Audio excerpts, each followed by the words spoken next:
আসসালামু আলাইকুম বন্ধুরা, দেখুন এখানে কিন্তু মাছ আটকা পড়েছে। আমরা ইতিমধ্যে একটু পর এই যে ক্ষেত বাড়িতে মাছ আমরা কিবা করেছিলাম। আর বিশেষ করে একটা বিষয় কি বলেন দেখি, আমরা একটু আগে ওই যে বন মুরগি ধরতে এসেছিলাম, আমাদের এলাকার ছেলে মেয়ে অনেকে আসছিল। তো বন মুরগিটা একটু হাতের নাগালে ধরতে পারিনি। এই যে ক্ষেত বাড়িতে অর্থাৎ ধান বাড়িতে দেখতে পাচ্ছেন,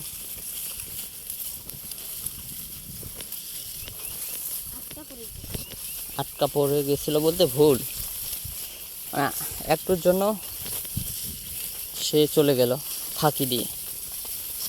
হ্যাঁ, তো আসলে বন মুরগি কিন্তু ধরা যায় গ্রামে, আমরা হাত দিয়ে ধরি, অনেকেই রাইফেল দিয়েও ধরে।